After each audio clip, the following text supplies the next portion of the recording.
The Champions League is back. I can't believe I've never done a video on this, but it's about time. And no, I'm not doing this because I have zero ideas and we just came off the international break.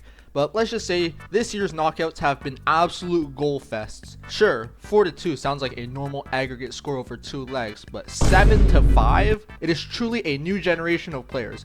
And I need to know what they're eating in Europe for this to happen. So why not have some fun and see how greatly or poorly my predictions age. Without further ado, let's get right into it. Arsenal Sporting. Sporting have really impressed me this season. They've won 18 out of their last 20 games, including beating current Champions League winners PSG. And how can we forget about the comeback against Bodo Glimt in the second leg? This is a remontada if I've ever seen one. But as much as I'd like to see that happen, is it even realistic against an Arsenal side that's gone undefeated in the league phase and with a Victor Gyökeres that just came off qualifying Sweden for the World Cup? Probably not. Whether or not you want to admit it, Gyökeres has been getting significantly better throughout the season. I think it'll be 3-1 in favor of the Gunners. Sporting will definitely score at home, that much I'm sure about. And Arsenal won't be playing their second team, unlike what they did at Southampton. Man, I still can't believe they went out to Southampton. Dude, that is the worst way to go. Considering the path they had to the final, that's the worst way to go out.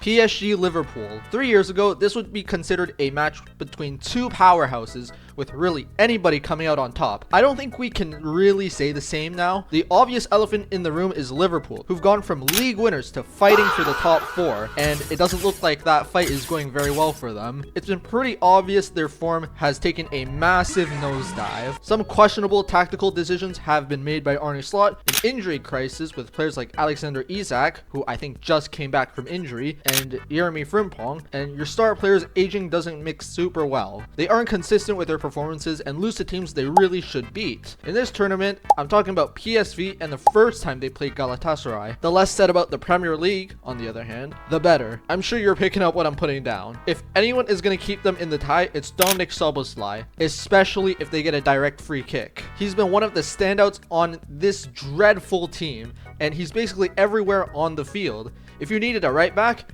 he's the man for it, even though, it's not his thing. Hugo Ekitike has definitely done his fair share as well, being the club's top scorer. Don't get me wrong, they've beat some good teams like Real Madrid and had a very close game against Atletico Madrid. It's also surprising to see some teams do not as good in the Champions League and do much better in their domestic league and vice versa. I just thought it's really surprising. I guess it depends on the teams they play and the lineups that they choose depending on their opponent, but yeah, I thought a big team like PSG, they'd still finish a little higher up, you know what I mean? But I don't think I can count these guys out so easily, especially after giving BTA to Chelsea. If they did it to Chelsea, they could definitely do it to Liverpool. Right, so my final prediction, 5-0 to PSG over both legs. This one won't be even close, especially after Liverpool got humiliated by Manchester City.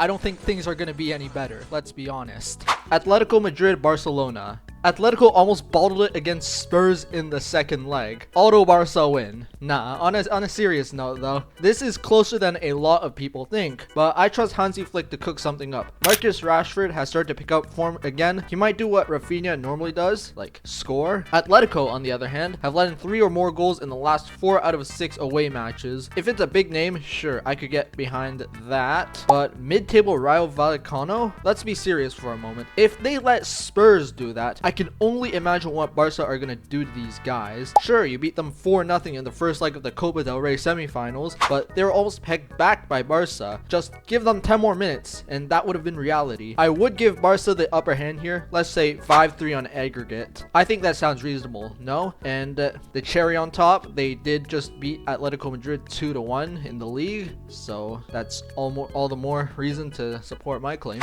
Real Madrid Bayern Munich. Saving the best for last, this will be the hardest fixture to predict. In the head-to-head, Madrid are heavily favored, having lost only 1 of their last 8 meetings. Bayern are on a 12-game unbeaten streak. Granted, we all know how dominant they are in the Bundesliga, and that probably won't mean a whole lot. They've got a good away record, so that probably would benefit them, considering how hard it is to play at the Santiago Bernabeu. Real Madrid have proven they can't beat the big guys. See my video on Manchester City for more, and don't forget to like. With that 5-1 aggregate score, I don't know if it's just me, but damn, 31 goals in 10 home games. It might be over before it even started. The quality of players is absolutely crazy as well. Michael Olise, Harry Kane, Vinicius Jr., Mbappe, and even Jude Bellingham coming back. You know what? I'll go against the bookies for a 4-2 Real Madrid win, including a brace from Vinny. No matter the score, this will be the one to watch. And yeah, that is gonna do it for the video. Just a quick one today before I go to school. Let me know, would you guys change anything?